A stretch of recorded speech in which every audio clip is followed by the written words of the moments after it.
natin. Wala tayong armas, wala tayong pera. Hindi natin kailangan ng armas. Kailangan lang natin ng boses natin. Dahil kapag tayo ay talagang nagbigkis-bigkis, kahit ano pa pong trilyon na ninakaw nila sa kaban ng bayan, kahit gaano pa kataas na armas ang gagamitin nila o panakot nila sa atin, hindi po sila magwawagi. Magwawagi po ang taong bayan dahil naniniwala ako na meron pa ring demokrasya sa Pilipinas. Kaya dapat dinggin tayo ng walang yang gobyernong ito. Pero hindi tayo dinidinig. Kaya nga tayo nagsama-sama ngayon. Tinatalikuran tayo, binabaliwala tayo sa halip. Nagbabayad ng mga trolls, nagbabayad ng mga nagpapakalat ng mga black propaganda para sirain ako, sirain si Pastor, sirain tayong lahat ng mga kritiko. Kaya naniniwala po ako, malapit na ang ating panalo. Nandito po ako, mga kababayan, para magpasalamat sa inyo sa pagsama sa atin lahat dito na nagpapahayag ng katotohanan. Itong araw na ito at sa mga susunod na araw ay ang pinakamahalagang prinsipyo na dapat natin ibahagi sa lahat ng Pilipino, ang prinsipyo ng demokrasya. Dahil po binabawi o sinusupil ng gobyernong mapang-api ang demokrasya na sana ay maghubog sa future ng ating bayang Pilipinas.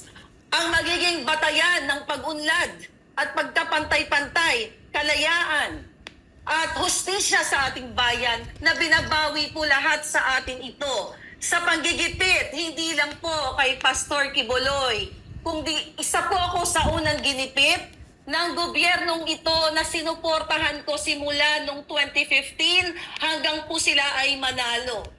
So sumuporta po ako sa gobyernong Marcos Araneta dahil mga kababayan, sa hindi pa nakakaalam, hindi naman po talaga si Marcos Jr. ang nagpapatakbo ng Pilipinas, kundi ang kanyang ahas na asawa na si Liza Araneta Marcos na siya ang nagdedesisyon kung bakit nagkaletse-letse ang ating gobyerno, ang ating bayang Pilipinas.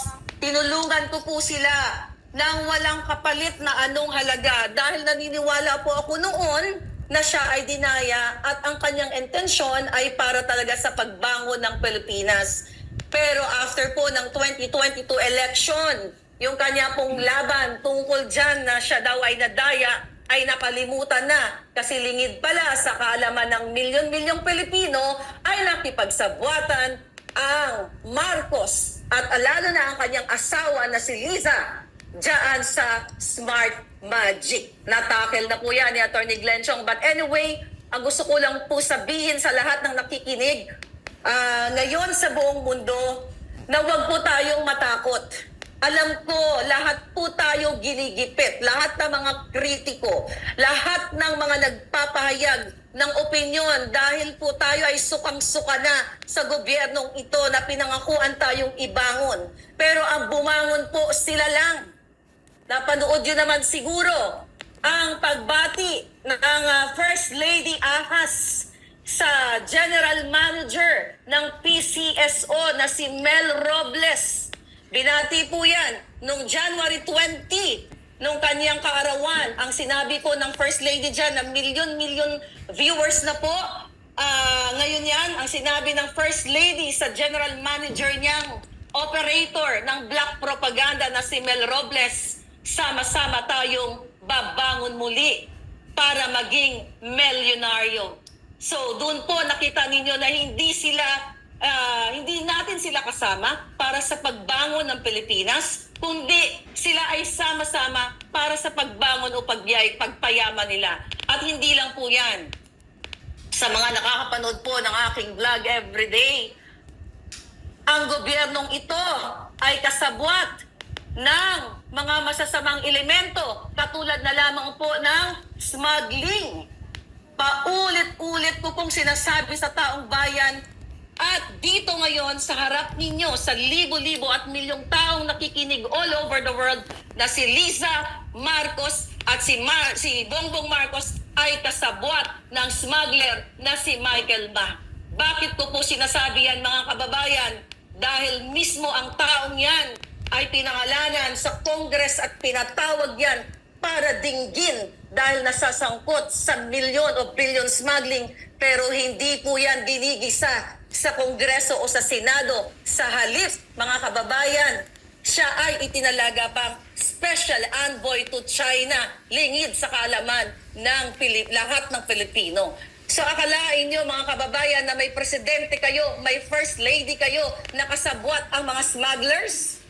At hindi lang po yan, even ang isang taong involved, nasa dyaryo po lahat yan, ang mga sinasabi ko, na si Mark Anthony Sayarot na hinuli ng PIDEA at ng PNP noong November-December noong 2022 dahil siya ay nagmanufacture ng pulburon, mga kababayan, dahil kaibigan ng Marcos at ng Araneta. Siya po ay malayang nag-e-enjoy, naglalabas-pasok pa sa bansa at kasama pa nila sa kanilang state visit.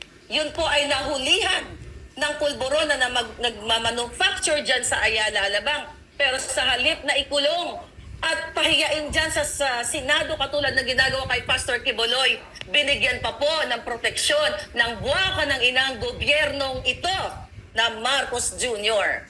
Another issue po na pinakamahalaga, yung Indian Filipino na si Amit Chandiramani nahulihan ng mga malalaking kalibreng barel. Yun po ay non-bailable case din. Pero sa halip na ipakulong at ipatawag dyan sa Kongreso para imbestigahan, katulad dyan sa ginagawa muli ni Ontiveros kay Pastor Quiboloy, yan po kahit non-bailable ay pinalaya rin ng ating gobyerno. Pinalaya ng mga kasabwat ni Lisa dahil inarbor po yan ni Mel Robles na General Manager ng PCSO dahil kaibigan niya yung nahulihan ng matataas sa kalibre ng barel. Ulitin ko po muli, confirm po yan. Dahil mismo na may kaibigan ako sa PNP, tinawagan ko kung totoo ba. At kaya ko po yan tindigan sa kahit saan ako ipatawag. But mga kaibigan, ang gusto ko lang po mga kababayan, na parating nating lahat ay magsama-sama tayong lahat na mag-express ng ating saloobin, ng ating opinyon, ng ating pagka-dismaya sa gobyernong ito sa kanya mga pinangako noong siya ay nangangampanya pa lang. Nabudol po tayo. Kaya po tayo sumuporta dahil nangako siyang tayo ay ibabangon sa kahirapan. Tayo ay bigyan ng mga oportunidad, tulungan ng mga mahihirap para magkaroon ng trabaho. Pero paano naman po kayo magkaroon ng trabaho kung bilyon-bilyon po ang ninanakaw nila sa Kongreso at sa iba't ibang ahensya ng gobyerno, katulad na nga lamang sa smuggling at kung ano-ano pang pagnanakaw sa iba't ibang ahensya, napupunta po sa kanila ang pera. So, paano kayo magkaroon ng trabaho? Paano kayo magkaroon ng opportunity? Kung naalala ninyo, nangako si Marcos Jr. na sinasabi niya na kapag siya ay naupo, ang mga OFW ay malilimitahan na ang pag-a-abroad dahil pauuwiin na sila at bibigyan ng opportunity, bigyan ng mga livelihood programs and trainings at ang pag-a-abroad lamang ng mga Pilipino ay choice na lang. Pero ano nangyari? Lalong dumadami ang ating mga OFW, maraming nasasadlak sa kahirapan at gusto nang lumisan sa Pilipinas. So tayo po dito mga kababayan, hindi like ako, simula pa pong Agosto 2022, ako po ay nagsalita na dahil sa nakita kong pang-aabuso ni Lisa Marcos, ni Marcos Jr. sa hindi lang sa taong bayan, kundi sa kanilang mismong mga kaibigan. Katulad na lamang doon sa issue ni Attorney Vic Rodriguez. Pero hindi ko napabahabay dahil alam nyo na yan, mga kapalangga. So dito ako nagsimulang magsalita, mga kababayan, yung hindi pagtupad sa pangako para sa taong bayan at yung smuggling, sibuyas, bigas, asukal, dun po ako lahat naggalit dahil hindi ito yung pinangako sa atin. Ako po ay umuwi ng Pilipinas 2 beses during the campaign. Pera ko po yun, ni piso walang ginasto sa akin ng mga Marcos. Inimbitahan po ako ni Lisa Marcos nung inauguration. Andiyan po ako. Nakita ko po nung May 9 May 9 during the counting. Napapaligiran na sila ng mga oligarchs. Kaya nga nung nandoon po ako sa loob ng party na yun, nagla-live ako sa aking YouTube channel, nagsalita ako sa mismong live na sabi ko, ano ba ito? Ngayon pa lang, napapaligiran na tayo ng mga oligarchs. So doon pa lang nakaramdam na ako ng hindi maganda na mangyayari sa gobyerno niya.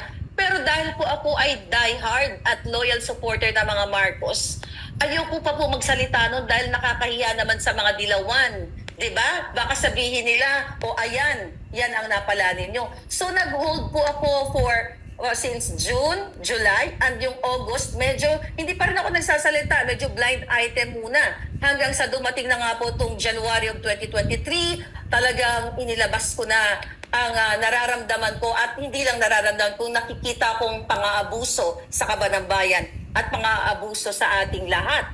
Kaya naman mga kapalangga, ako po ay nagpapasalamat sa inyo dahil hindi na lang po si Maharlika ang namamaos ngayon, kundi libo-libo at milyon-milyong mga kababayan natin, lalo na po ang KOJC members at si Pastor Quiboloy at lahat ng mga kababayan natin, mga OFW, sama-sama po tayo ang ating boses kasi eto po yung power natin. Wala tayong armas, wala tayong pera. Hindi natin kailangan ng armas. Kailangan lang natin ng boses natin.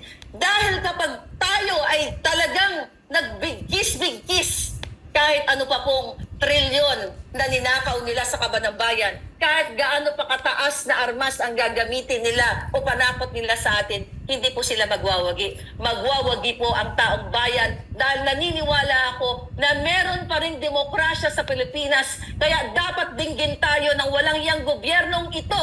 Pero hindi tayo dinidinig. Kaya nga tayo nagsama-sama ngayon. Tinatalikuran tayo, binabaliwala tayo sa halip. Nagbabayad ng mga trolls, nagbabayad ng mga nagpapakalat ng mga black propaganda para sirain ako, sirain si Pastor, sirain tayong lahat ng mga kritiko. Kaya naniniwala po ako, malapit na ang ating panalo. Kaya huwag po kayong mapagod, katulad ko, hindi rin ako napapagod, huwag po tayong sumuko dahil nasa mga kamay po natin ang tagumpay. Maraming salamat po sa inyo lahat.